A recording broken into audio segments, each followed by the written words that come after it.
Bayangkan tubuh manusia dimasukkan hidup-hidup ke dalam drum besi, perlahan meleleh dalam cairan mendidih.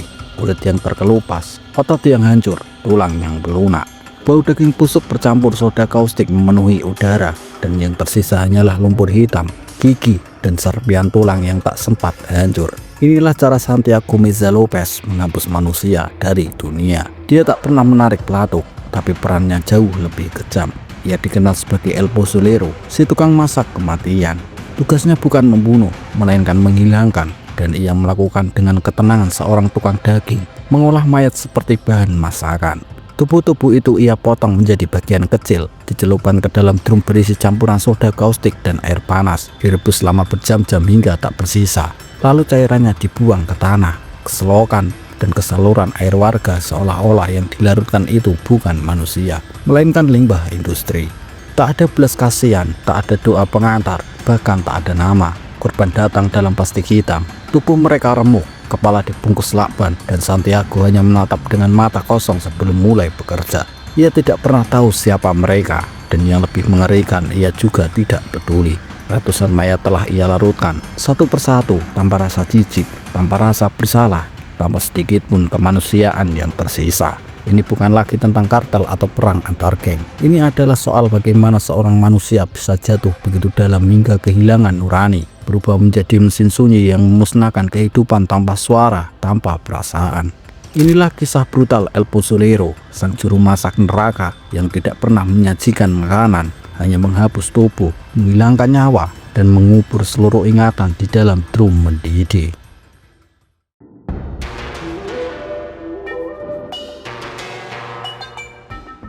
Santiago Meza Lopez lahir di Gua Mucil, Sinaloa, Meksiko pada tahun 1964, anak ketiga dari 9 bersaudara dalam keluarga pekerja batu bata sederhana. Dia membantu orang tuanya sejak kecil membuat batu bata untuk menyokong kehidupan keluarganya. Tetapi kehidupannya berubah perlahan ketika ia pindah ke Tijuana pada pertengahan tahun 1990-an, berharap menemukan peluang lebih baik di kota perbatasan yang hiruk pikuk itu. Namun nasib membawanya ke sisi tersuram kota saat ia semakin dekat dengan dunia kartel narkoba.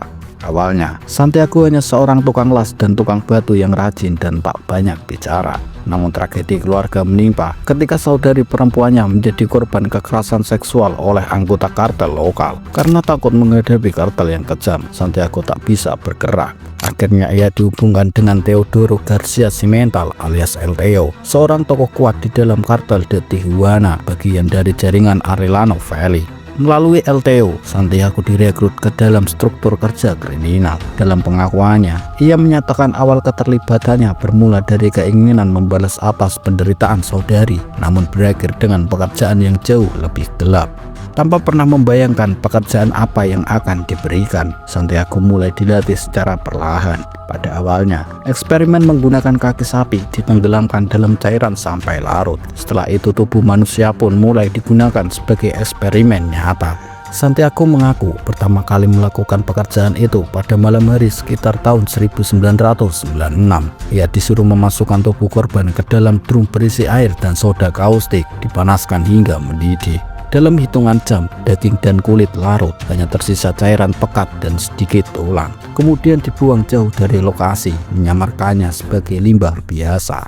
Ia menjelaskan bahwa pekerjaan itu diberi julukan pozol karena cairan yang dihasilkan berwarna seperti sup jagung Meksiko yang dikenal dengan nama pozol. Julukan ini makin mengerikan karena ia dibayar sekitar $60 per minggu untuk melarutkan jenazah korban yang sudah dibunuh oleh eksekutor kartel, tapi tidak pernah bertanya siapa nama korban atau latar belakangnya. Ia hanya menerima jenazah tanpa kepala atau tubuh ditutup pita isolasi dan memasukkannya ke drum tanpa emosi. Lambat laun, Santiago mulai terbiasa menjadikan pekerjaan ini seperti rutinitas mekanis. Ia bekerja hampir setiap hari dari tahun 2000 hingga 2009, melayani beberapa lokasi di sekitar Tijuana, termasuk tempat yang dikenal sebagai La Galera di Ojo de Agua, di mana drum-drum besar disusun untuk melarutkan korban. Di lokasi itu, bau kimia menyengat, dan Santiago bahkan tidur di dalam ruangan tanpa kasur, hanya berupa gubuk sederhana dengan perlengkapan seperti sarung tangan, pisau, trowel, dan drum-drum kosong yang digunakan untuk proses tersebut. Karena kapasitas fisiknya lebih kuat, ia dipercaya mengelola 2 hingga 3 drum sekaligus dalam satu hari. Ia memperkirakan telah melarutkan lebih dari 300 mayat selama bertahun-tahun bekerja, walaupun jumlah sebenarnya mungkin jauh lebih banyak.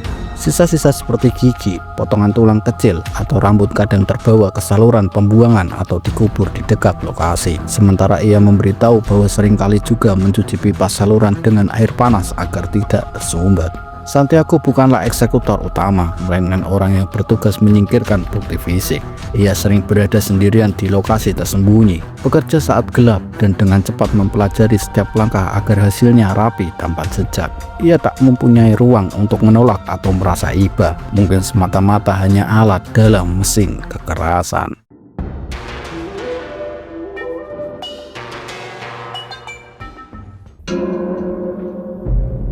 Ketika Santiago Meza Lopez menjalankan tugasnya sebagai El Pozolero, yang ia bawa bukan senjata, melainkan drum logam besar, air mendidih, dan cairan kimia berbahaya. Ia bukan pembunuh berdarah dingin yang menarik pelato, tetapi seorang tukang bersih-bersih yang tugasnya menghilangkan tubuh orang-orang yang telah lebih dulu dieksekusi oleh kartel. Cara kerjanya terdengar seperti dalam film horor, tapi ini adalah kenyataan kelam yang berlangsung bertahun-tahun di Tijuana. Santiago menggunakan bahan utama berupa natrium hidroksida atau yang lebih dikenal sebagai soda kaustik.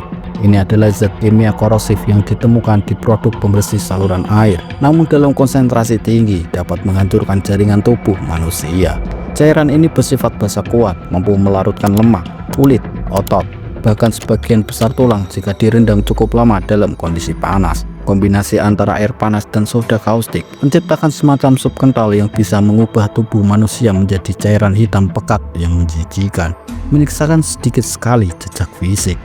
Ketika Santiago menerima mayat dari para pembunuh kartel, biasanya sudah dibungkus dengan plastik atau lakban.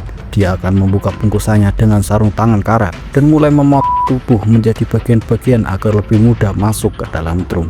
Drum yang digunakan berbahan logam dan mampu menampung cairan panas tanpa meleleh. Mayat akan dimasukkan ke dalam drum, lalu dituangkan campuran air dan soda kaustik dengan takaran yang menurut pengakuannya sudah dihafal di luar kepala. Ia tidak menggunakan alat ukur canggih, melainkan mengandalkan pengalaman dan nalurinya setelah bertahun-tahun melakukan pekerjaan ini. Setelah campuran itu mendidih, pelarutan memakan waktu berjam-jam, bahkan bisa semalaman.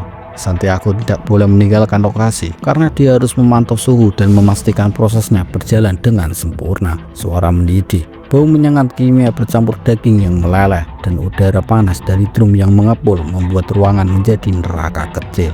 Dalam pengakuannya, dia mengatakan bahwa awal-awal dirinya muntah dan tidak bisa makan berhari-hari setelah melihat cairan yang dulunya adalah manusia. Setelah proses pelarutan selesai, yang tersisa hanyalah cairan kental hitam seperti lumpur dan potongan tulang yang belum larut sepenuhnya, biasanya gigi, potongan tempurung lutut, atau fragmen tulang kecil yang keras. Santiago akan memisahkan tulang-tulang itu dengan saringan logam, lalu menguburnya di sekitar lokasi atau membuangnya ke saluran pembuangan yang mengarah ke luar rumah. Cairan hasil pelarutan disiram ke tanah, dicampur air, atau dibuang ke sistem pembuangan rumah warga, seolah-olah tidak ada yang terjadi. Ia juga membersihkan drum dengan sabun yang sangat harum dan air panas agar siap digunakan untuk sesi berikutnya. Pekerjaan ini bukan hanya melelahkan fisik, tetapi juga menghancurkan sisi psikologis. Santiago mengatakan bahwa lama-kelamaan ia berhenti merasa bersalah. Ia mulai menganggap jenazah sebagai material kerja, bukan lagi manusia. Proses pelarutan menjadi mekanis, seperti orang mencuci piring atau mengepel lantai. Mengerikan memang, tapi begitulah sistem kartel bekerja, merubah manusia menjadi mesin.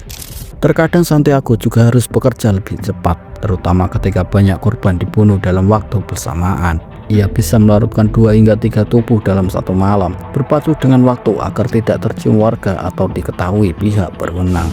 Suara drum yang mendidih disamarkan dengan musik keras atau ditutupi dengan aktivitas lain seperti membakar sampah. Jika ada bagian tubuh yang sulit larut, ia akan menghancurkannya dengan batu atau alat berat sebelum membuang sisanya. Santiago bahkan menyimpan alat-alat khusus seperti sarung tangan anti panas, pisau besar, pemotong tulang, dan pengaduk panjang dari logam. Semua perlengkapan ini disimpan rapi di tempat kerjanya, seolah-olah ia bukan sedang menyiapkan penyiksaan, melainkan seperti tukang daging yang bekerja di dapur yang gelap. Namun dapur ini tidak pernah menyajikan makanan, hanya kematian yang berubah bentuk jadi lumpur hitam tak bernama. Yang lebih menyeramkan lagi, banyak korban yang dilenyapkan tanpa pernah diketahui identitasnya. Tidak ada laporan resmi, tidak ada bukti jasad, tidak ada pengakuan. Keluarga hanya bisa bertanya-tanya, apakah orang-orang yang mereka cari selama bertahun-tahun pernah menjadi bahan dalam drum milik Santiago? Mungkin iya, mungkin juga tidak. Tapi bagi El Pozzolero, mereka hanyalah beban kerja.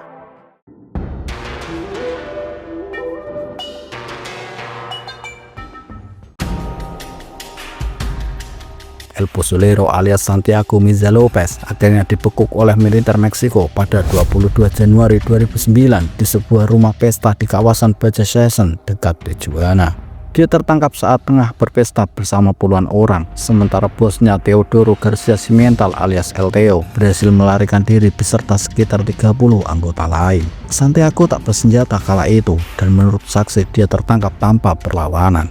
Pada saat itu, aparat juga menyita sejumlah senjata dan kendaraan mewah dari lokasi penangkapan. Dalam jumpa pers yang diatur oleh militer di bekas lokasi dapur di Ojo de Agua, ia diposisikan berdiri di depan para wartawan, memegang segenggam rambut dan gigi korban sebagai bukti. Ia mengaku bahwa selama hampir 1 dekade, ia telah melarutkan sekitar 300 tubuh manusia menggunakan soda kaustik dan air panas dengan upah sekitar $600 AS per minggu. Ia menegaskan bahwa dia tidak pernah membunuh siapapun, hanya menerima tubuh dari eksekutor untuk kemudian dimasak. Setelah penangkapan itu, banyak keluarga korban yang datang ke kantor kejaksaan di Tijuana membawa foto-foto orang hilang dan mengajukan pertanyaan kepada pihak berwenang. Apakah orang yang mereka cintai pernah menjadi bagian dari sop kematian yang dibuat Santiago? Aktivis seperti Fernando Osegueda memimpin puluhan warga untuk menuntut kejelasan. Siapa saja yang hilang telah dihancurkan. Mereka berharap Santiago bisa membantu mengungkap jenazah yang masih tersisa atau memberi petunjuk lokasi-lokasi lain yang belum diekskavasi. Secara hukum, Santiago divonis atas beberapa dakwaan termasuk identifikasi keterlibatan dalam organisasi kriminal, penghilangan mayat, dan pemrosesan rahasia terhadap jenazah. Meskipun pengakuannya jelas, proses peradilan Meksiko berjalan lambat dan sulit karena kurangnya bukti fisik seperti identifikasi DNA, karena juga sebagian besar tulang terlalu rusak untuk dites. Hingga pertengahan dekade berikutnya, hukuman formal belum sepenuhnya dijatuhkan.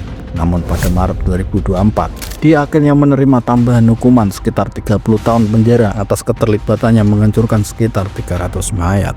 Di dalam penjara sel Almoloya de Juarez, Santiago mengaku menjalani pendidikan dasar, belajar membaca dan menulis. Ia sering disebut tidak menyesali tindakan secara emosional, namun berbicara tentang mimpi buruk yang terus menghantuinya. Ia mengatakan bahwa dirinya bukan lagi manusia, karena telah menjadi bagian dari mesin kekerasan yang tak berperasaan. Keiningan batinnya seolah menjadi hukuman lebih berat daripada jeruji besi.